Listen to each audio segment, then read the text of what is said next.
राधे राधे, जय श्री कृष्णा। भक्तों, आज के इस वीडियो में हम सुनाने वाले हैं आपको हरिशयनी एकादशी की कथा के बारे में। आषाढ़ मास के शुक्ल पक्ष की इस पद्मा एकादशी को अधिकांश व्यक्ति देवशयनी या देवसोनी एकादशी कहते हैं। इस दिन से भगवान विष्णु 4 मास के लिए क्षीर सागर में शयन करते हैं। इसी कारण इस एकादशी को हरिशयनी एकादशी कहते हैं। पुराणों में यह भी कहा गया है कि इस दिन से विष्णु भगवान 4 मास तक बलि के द्वार पर पाताल में रहते हैं और कार्तिक मास के शुक्ल पक्ष की एकादशी को अपने लोक में लौटते हैं। इन 4 महीनों में भगवान विष्णु के क्षीर सागर में शयन अथवा पाताल में निवास करने के कारण ही विवाह आदि कोई शुभ कार्य नहीं होते हैं। यद्यपि लगभग सभी एकादशियों को भगवान विष्णु की पूजा आराधना की जाती है, परंतु आज की रात्रि से तो भगवान का शयन प्रारंभ होगा, अतः उनकी विशेष विधि विधान से पूजा की जाती है। भगवान विष्णु की प्रतिमा को आसन पर आसीन कर उनके हाथों में शंख चक्र गदा पद्म सुशोभित कर उन्हें पीताम्बर पीले वस्त्रों या पीले दुपट्टे से सजाया जाता है। पंचामृत से स्नान कराकर तत्पश्चात भगवान की धूप दीप पुष्प इत्यादि से पूजा करके घृत दीपक से आरती उतारी जाती है। भगवान को तांबुल पान तथा सुपारी अर्पित करने के बाद निम्नलिखित मंत्र का भगवान की स्तुति की जाती है। सुप्ते तव्ये जगन्नाथ जमत सुप्तम भवेदिदम विबुद्धे तव्ये बुद्धम च जगत वर्ष चराचरम। धर्मराज युधिष्ठिर जी ने श्री कृष्ण जी से पूछा, हे जनार्दन, आषाढ़ शुक्ला एकादशी का क्या नाम है?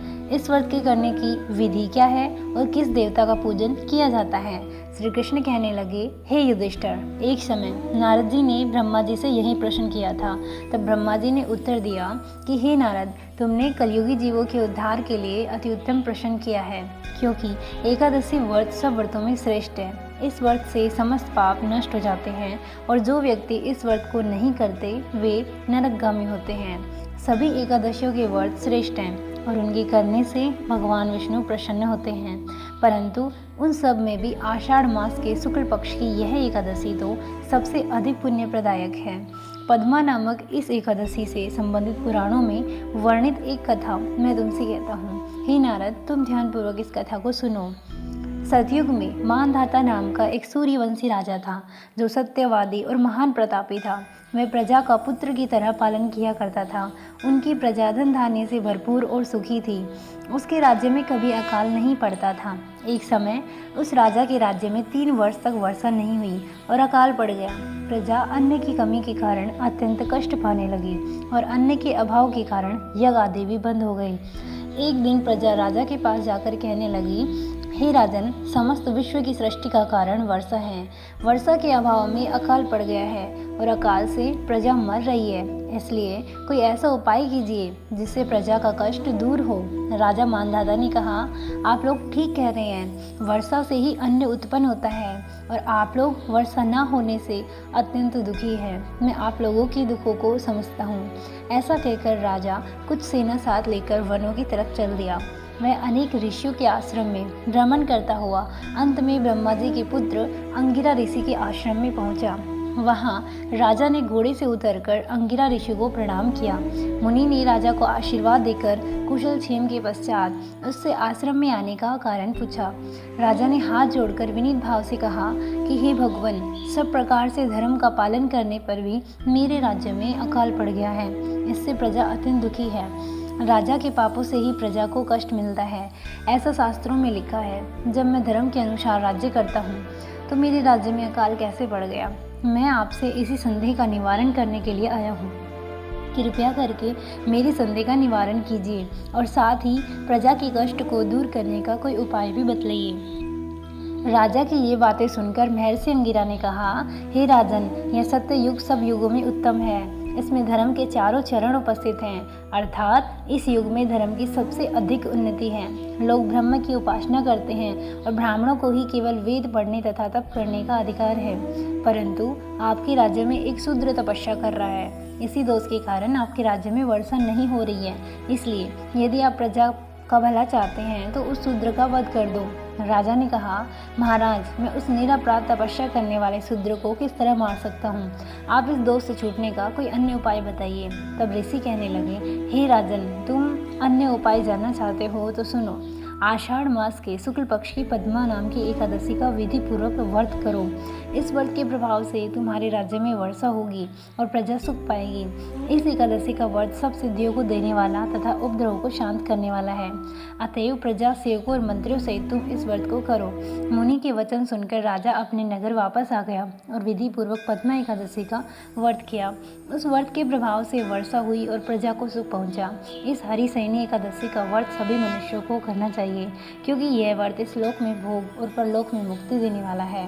इसकी कथा के पढ़ने और सुनने मात्र से ही मनुष्य के समस्त पाप नष्ट हो जाते हैं।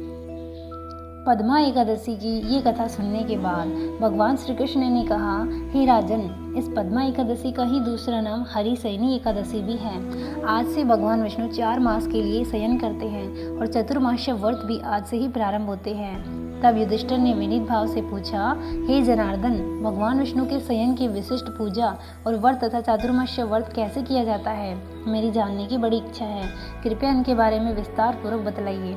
तो भगवान श्री कृष्ण बोले, हे राजन, अब मैं आपको भगवान विष्णु की हरिशयन पूजा और चतुर्मास्य व्रत का संपूर्ण विधान बतलाता हूँ।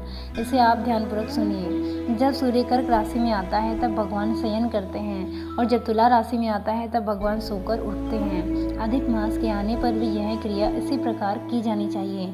इससे अतिरिक्त ना तो अन्य किसी दिन भगवान अथवा देवताओं का शयन कराना चाहिए और न ही उन्हें जगाना चाहिए। चतुर्मास्य व्रत और शयन की विशिष्ट पूजा के बारे में बताते हुए श्री कृष्ण ने आगे कहा, व्रत धारक को विष्णु भगवान के चतुर्भुजी सोने की मूर्ति का षोडशोपचार पूजन करके चतुर्मास्य व्रत के नियम का संकल्प करना चाहिए। भगवान की सोने की मूर्ति को पीताम्बर पहनाकर सुंदर श्वेत सैया पर शयन करावे और धूप दीप नैवेद्य आदि से भगवान का षोडशोपचार पूजन करे। पंचामृत से स्नान आदि करवाकर इस प्रकार कहें कि हे ऋषिकेश, लक्ष्मी जी सहित मैं आपका पूजन करता हूँ। आप जब तक चतुर्मास्य शयन करें, मेरे इस व्रत को निर्विघ्न रखें। भगवान विष्णु की इस प्रकार पूजा और स्तुति करके शुद्ध भाव से मनुष्यों को धातु आदि के नियम को ग्रहण करना चाहिए। भगवान विष्णु के व्रत को ग्रहण करने के 5 काल वर्णन किए गए हैं। देवशनी एकादशी से यह व्रत प्रारंभ किया जाता है। एकादशी, द्वादशी, पूर्णमासी, अष्टमी और कर्क की संक्रांति से भी यह व्रत प्रारंभ किया जा सकता है। देव उठान के दूसरे दिन अर्थात कार्तिक शुक्ला द्वादशी को पूर्ण होता है।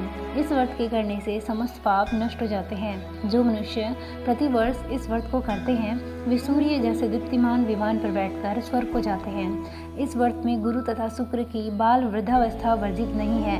यदि सूर्य धन राशि में अंश में भी आ गया हो तो यह तिथि पूर्ण समझी जाती है।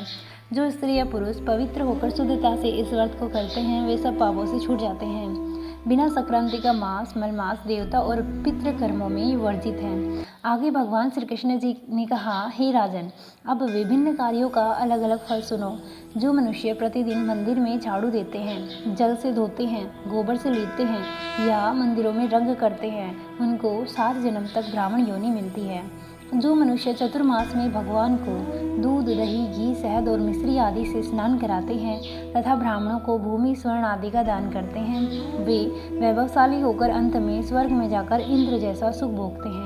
जो विष्णु भगवान की सोने की प्रतिमा बनाकर धूप, दीप, नैवेद्य और पुष्प आदि से भगवान का पूजन करते हैं वे इंद्रलोक में जाकर अक्षय सुख भोगते हैं। जो तुलसी के भगवान का पूजन करते हैं तथा स्वर्ण की तुलसी से ब्राह्मणों को दान में कर देते हैं वे सोने के विमान में बैठकर परम गति को प्राप्त होते हैं। जो मनुष्य भगवान को गूगल की धूप और दीप अर्पण करते हैं उनको अनेक प्रकार की संपत्ति मिलती है और वह जन्म जन्मांतर के लिए धनाढ्य हो जाती हैं।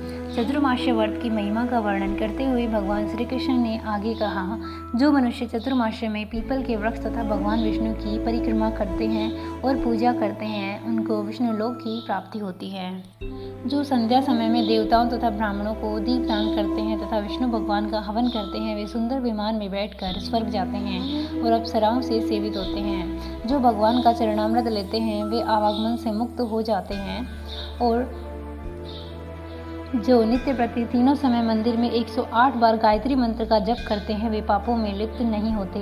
इन 4 मासों में जो पुराणों और शास्त्रों को पढ़ते अथवा सुनते हैं एवं वस्त्र तथा स्वर्ण सहित ब्राह्मणों को दान देते हैं वे दानी, धनी, ज्ञानी और कीर्तिमान होते हैं। जो मनुष्य विष्णु भगवान अथवा शिव जी का स्मरण करके प्रार्थना करते हैं वे पापों से रहित होकर धनवान और गुणवान हो जाते हैं। जो नित्य कर्म के पश्चात सूर्य को अर्घ्य देते हैं तथा व्रत की समाप्ति पर स्वर्ण, लाल वस्त्र और गौदान करते हैं वे आरोग्यता पूर्ण, दीर्घायु तथा कीर्ति, धन और बल पाते हैं।